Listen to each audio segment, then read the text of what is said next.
semuanya, saya Nadira Ataila dengan NIM 210516610. Halo, selamat sore.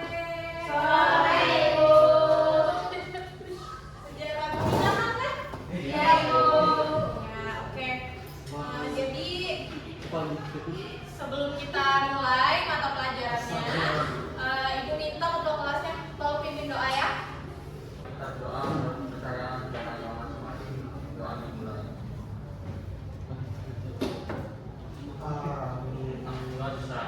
Ya, oke. Terima kasih Bidan. Hari ini Ibu cek presensinya dulu. Ada teman yang nggak hadir? Ada, Ibu. Siapa? Nabila. Nabila. Nabila aja. Kenapa alasannya? Sakit, Ibu. Oh, sakit. Oke, kita doakan Nabila cepat sembuh ya. Oke. Aduh, Ibu lihat ini semuanya pasti pada puasa ya. Ya, Bu. Tapi pasti masih bersemangat kan?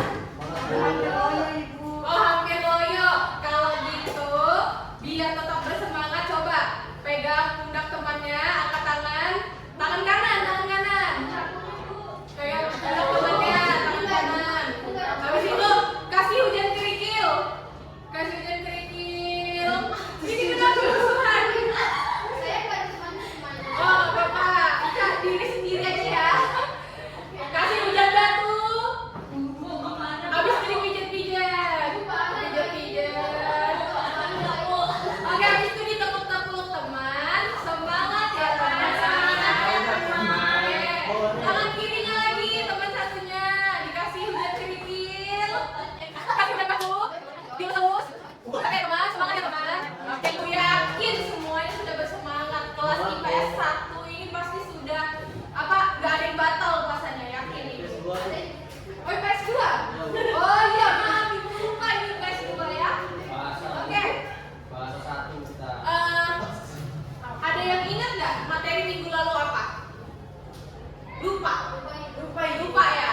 Oke, Ibu ingatkan lagi ya. Materi minggu lalu kita bahas tentang kerajaan maritim di Indonesia pada masa Islam. Oke. Sekarang kita masuk ke kade baru.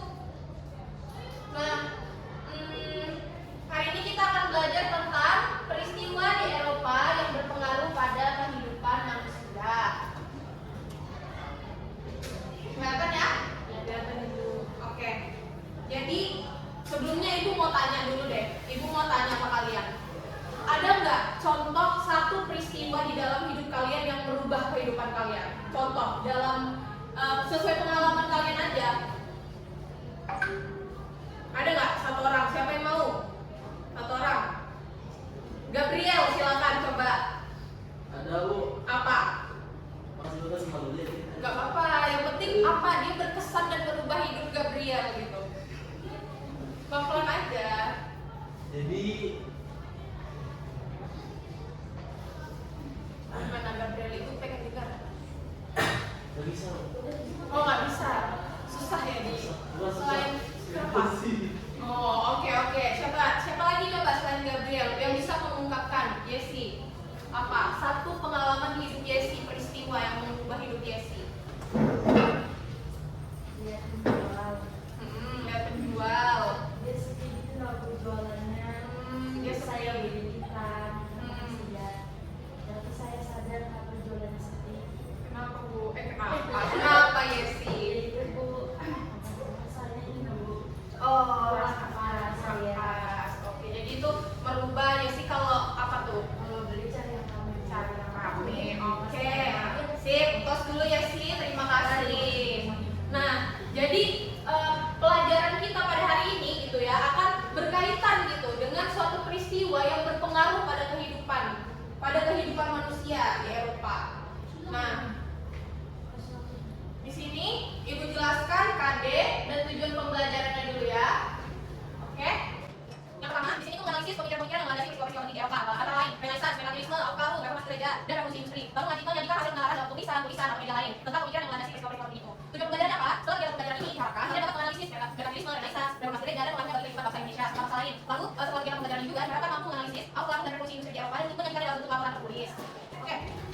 Materi pembahasannya hari ini apa sih? Nah, yang pertama kita akan bahas tentang Renaissance.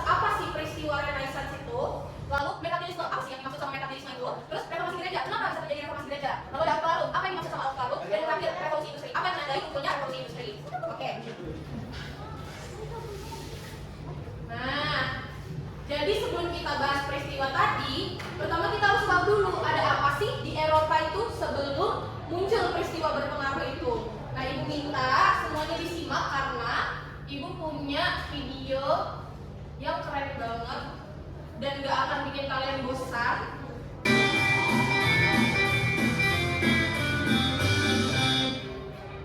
Hey friends, welcome to a new Happy Learning video. Today, we're going to meet the era of castles, kings and queens, noblemen and vassals. Today, we're going to get to know the medieval ages. The medieval ages commenced in the year 476 with the fall of the Roman Empire and finished in 1492 with the discovery of America. In medieval times, the great towns were dominated by the Roman Empire in Europe, working many different ways, and many of them are more useful, which is form of government where the king or queen is in power. Royalty had absolute power and received no authority because of the feudal system. This system was based on a pyramidal structure. Royals were most powerful of all, the very top. Noblemen were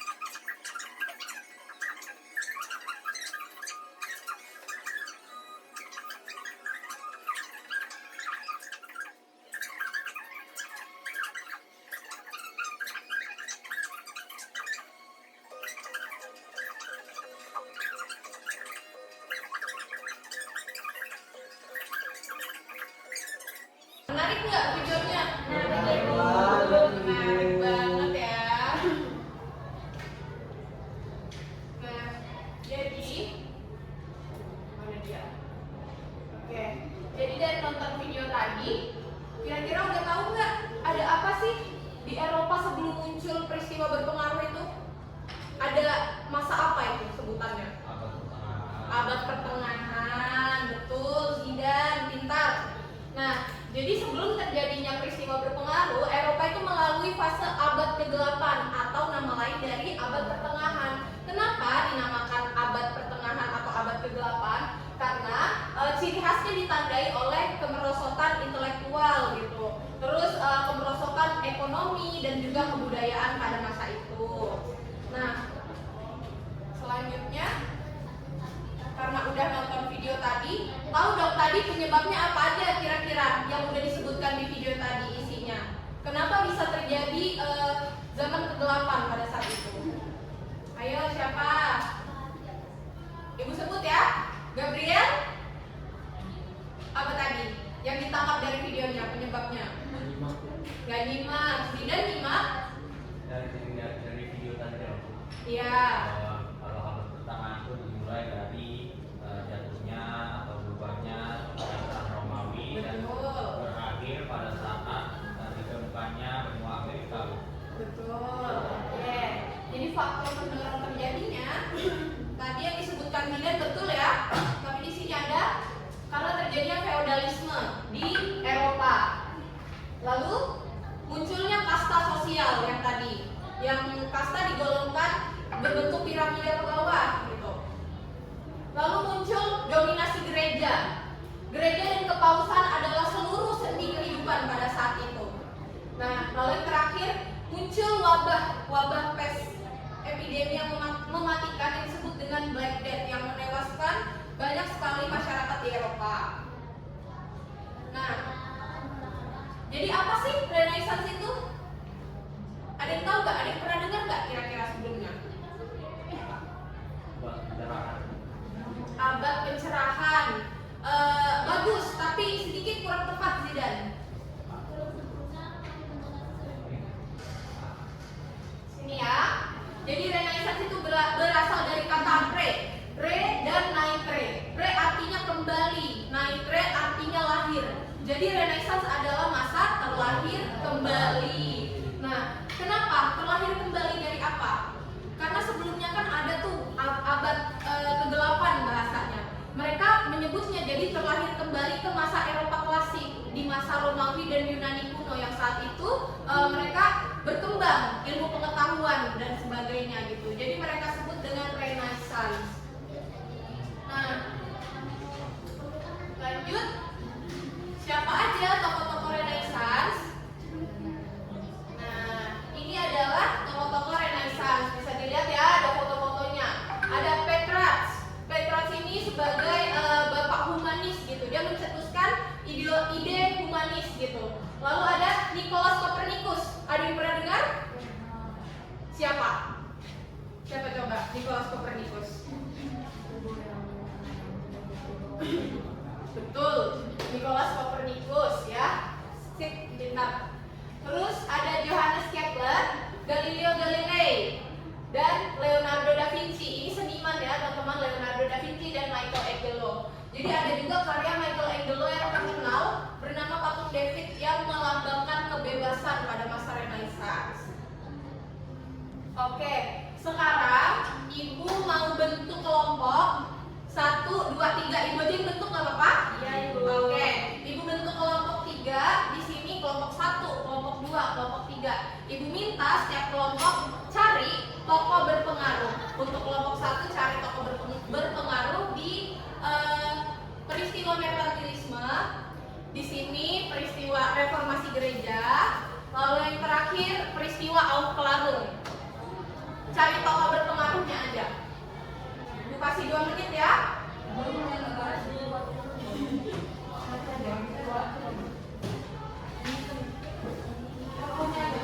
Iya, tokohnya aja.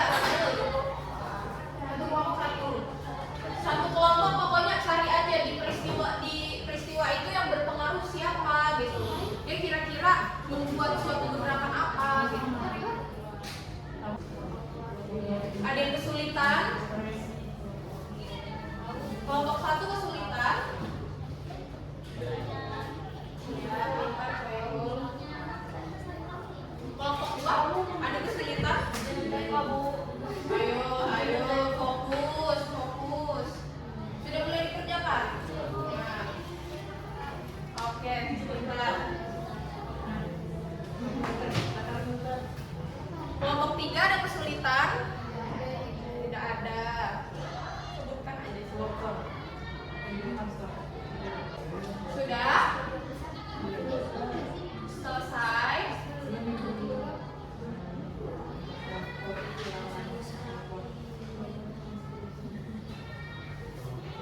Sudah kelompok 1? Sudah. Kelompok 2 sudah? Sudah. Kelompok 3 sudah?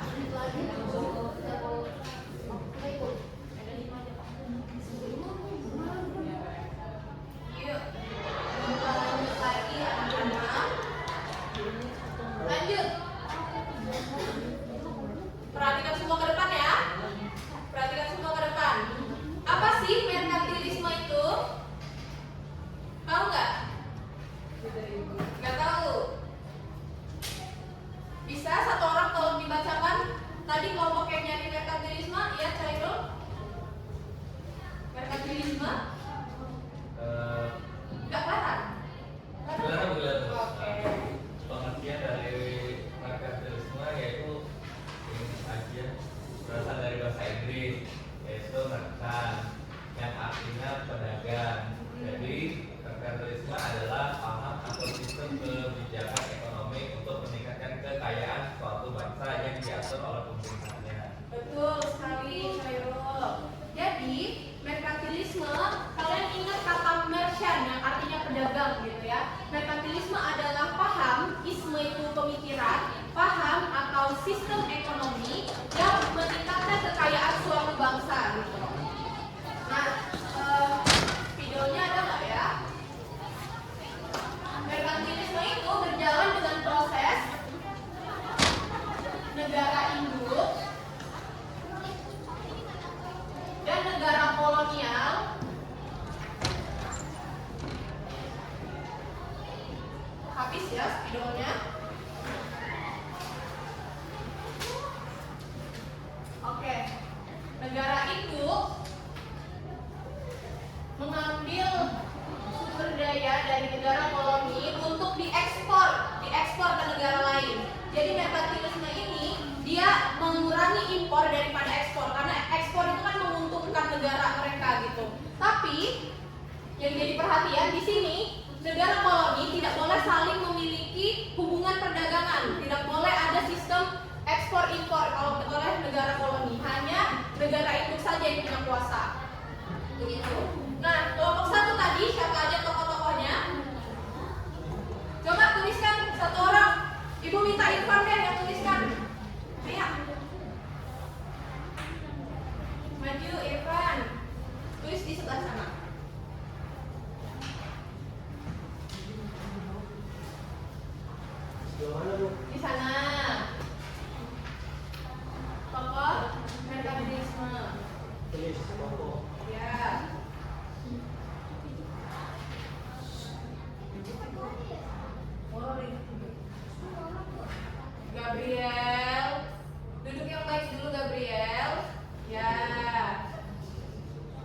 Fitri, jangan ketawa terus. Apa yang lucu? Gabriel lucu. Gabriel jangan melucu ya. Coba.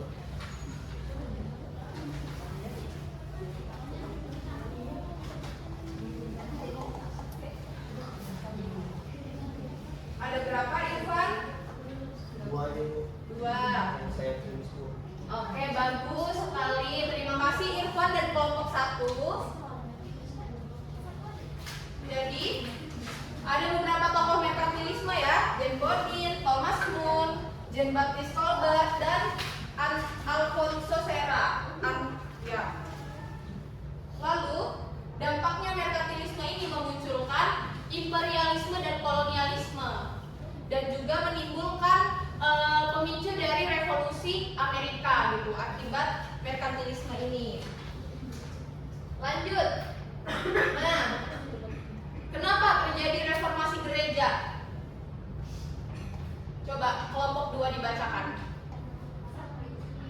Siapa aja yang mau? Oke, silakan. Reformasi gereja adalah sebuah gerakan pembaharuan terhadap gereja Katolik Roma. Pembaharuan tersebut mencakup ajaran, praktik, hingga struktur. Reformasi gereja diawali ketika Martin Luther mengaku 95 dalil di depan pintu atau tembok gereja Wittenberg di Jerman. Dalam 95 dalil terdapat daftar penyimpangan yang terjadi di lingkungan gereja, termasuk para pejabatnya mulai dari imam, uskup, kardinal, sampai paus. Baik, betul. Terima kasih ya Nur. Jadi reformasi gereja ini dilatar belakangi oleh ambisi dari Raja Philip IV untuk menguasai Perancis. Nah, Ica, jangan sibuk sendiri. Habis ini cerita sama ibu ya, kalau ceritanya asik. Oke. Lalu Raja Philip ini ingin menguasai Perancis sendirian dan menimbulkan ketidaksetujuan dari Paus Boniface VIII gitu. Mereka itu berseteru sampai akhirnya Raja Philip ini membatasi segala bentuk derma. Derma itu derma, pemberian berbentuk uang dan sebagainya ke Roma, di mana Roma itu adalah wilayah kekuasaan gereja Katolik pada saat itu. Jadi Paus berkuasa di sana. Karena di sana Paus juga bahasanya tersetoplah derma ini ke sana. Mereka kehabisan uang gitu. Akhirnya Paus Boniface ini menetapkan suatu masa di mana itu adalah masa pengampunan dosa untuk semua orang. Orang pada saat itu fanatik agama ya. Jadi siapa yang nggak mau dosanya terampuni? Paus pun menjual surat pengampunan dosa, yang dimana akhirnya mencetuskan reformasi gereja ini karena tidak sesuai dengan ajaran agama Kristen seharusnya gitu. Boleh Ibu minta tolong tuliskan siapa saja pencetus reformasi gereja? Siapa yang mau? Pintar Yesi.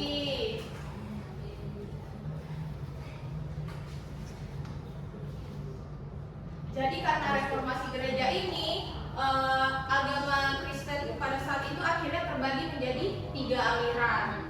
3 aliran Kristen Protestan.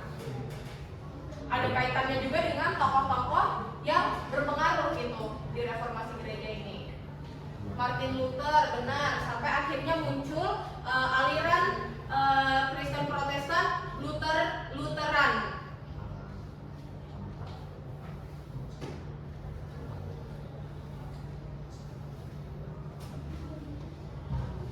Ada berapa? Kelompok 2 tentunya? 3, betul. Selain itu, ada juga John Calvin yang memunculkan aliran Calvinisme, dan juga Raja Henry yang dia membangun gereja Anglika. Oke, lanjut. Apa yang dimaksud dengan Aufklärung? Ada yang tahu? Tadi disebutkan sama Zidan di awal. Ketika dia menyebutkan makna Renaissance menurut Zidan tadi. Ayo, apa yang dimaksud dengan Aufklärung? Pencerahan. Nah, jadi tolong dibacakan kelompok 3. Ada yang bisa bacakan? Minta tolong. Ya. Apa yang dimaksud dengan Aufklärung? Jika masa Renaissance merupakan peralihan dari zaman pertengahan ke zaman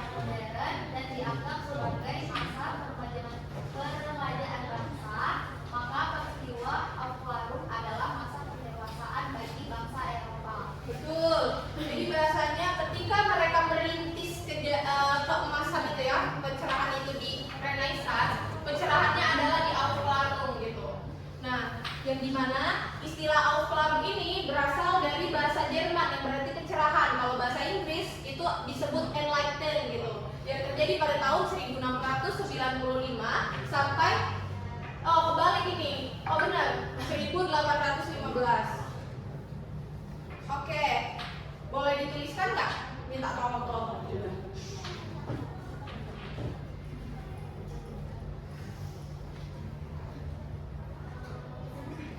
Tentang tokoh-tokoh Aufklärung. Tadi ada fotonya ya di sini. Ada 5. Oh, habis. Yang sebisanya aja.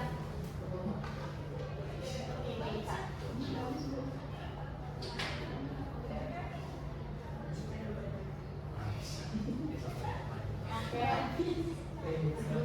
Sebutin aja karena spidolnya habis. Jangan lupa isi spidol ya lain kali anak-anak. Baik, toko yang berpengaruh di toko Aufklärung yang berpengaruh itu yang pertama ada Francis Bacon, yang kedua itu ada Sir Isaac Newton, kemudian yang ketiga ada Immanuel Kant, yang keempat ada John Locke, yang kelima itu J.J.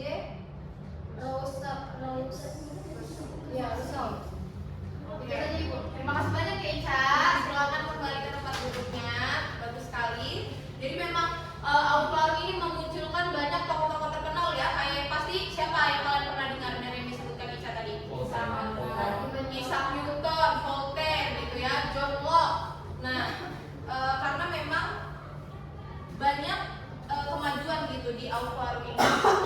Yang terakhir, apa penanda munculnya revolusi industri? Setelah masa Aufklärung gitu ya, tentunya semakin banyak pemikiran, semakin banyak kemajuan hingga manusia akhirnya mulai menciptakan teknologi-teknologi. Apa sih penandanya akhirnya sampai muncul suatu revolusi industri? Penandanya dengan ditandainya penemuan mesin uap dalam proses produksi barang. Jadi pada saat itu revolusi industri itu terjadinya perubahan yang besar sekali dan cepat dalam bidang industri karena saat itu tenaga manusia ketika bekerja digantikan oleh tenaga mesin gitu.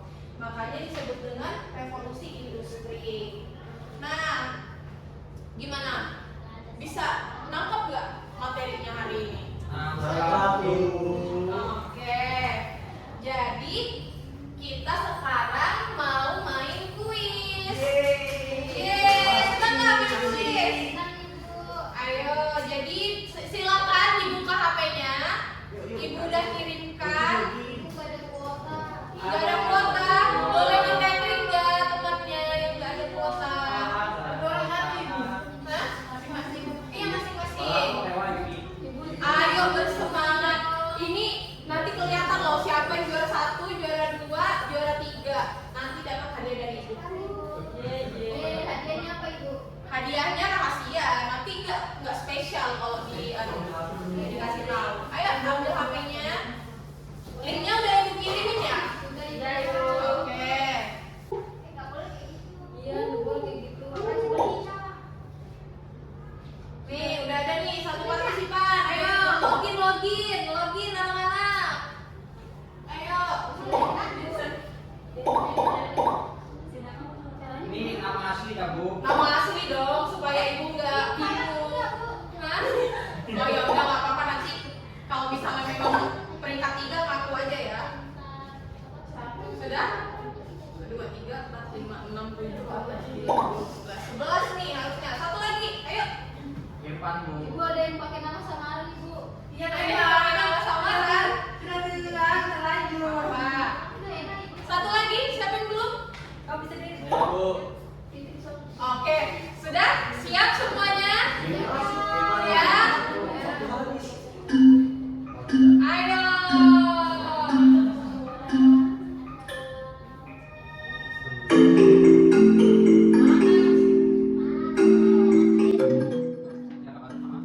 Siap, kita lihat packing langsung.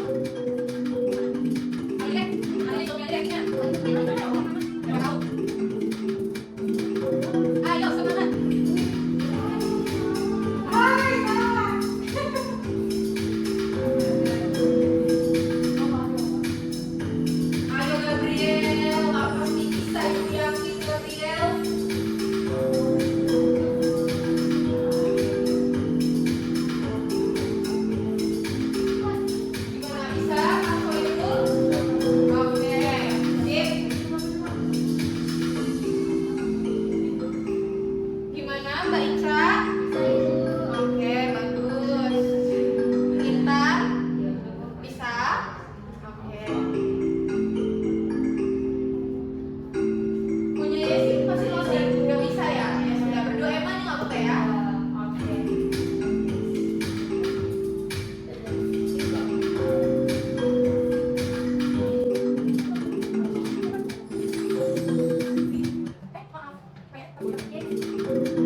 peristiwa-peristiwa yang menjadi latar belakang atau mengakibatkan benua Eropa itu maju sampai sekarang. Jadi titik balik dari benua Eropa yang dulunya itu sangat terbelakang, bahkan ketinggalan dengan Arab, tetapi pada akhirnya dengan peristiwa-peristiwa tersebut Eropa itu mengejar dan menjadi benua termaju di dunia. Oke, baik, terima kasih ya Jidan, keren. Tambahan sedikit, dengan adanya peristiwa Renaissance, merkantilisme, aufklärung, dan juga revolusi industri dan reformasi gereja menjadi pengaruh gitu ya terhadap dunia hingga saat ini. Ibu kasih dulu hadiahnya, siapa juara satu lagi? Jidan. Terima kasih Jidan. Oh, mau coklat? Oke, pos dulu.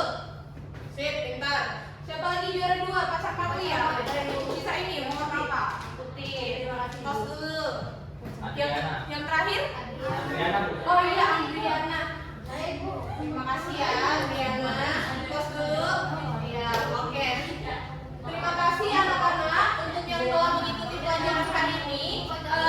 Ibu kirimkan feedback untuk materi hari ini tentang pertemuan kali ini. Ibu kirimkan di grup kelas dengan Google Classroom. Silakan diisi untuk feedback dari mata pelajaran hari ini. Baik, kalau nggak ada lagi yang mau ditanyakan, ada lagi yang mau ditanyakan? Nggak ada, udah jelas ya. Karena waktunya sudah mau habis, saya akhiri. Terima kasih banyak. Kurang dan lebihnya mohon maaf. Wassalamualaikum warahmatullahi wabarakatuh. Sore. Nah, itu tadi simulasi pembelajaran dari saya. Sekian, terima kasih banyak telah menonton. Dah.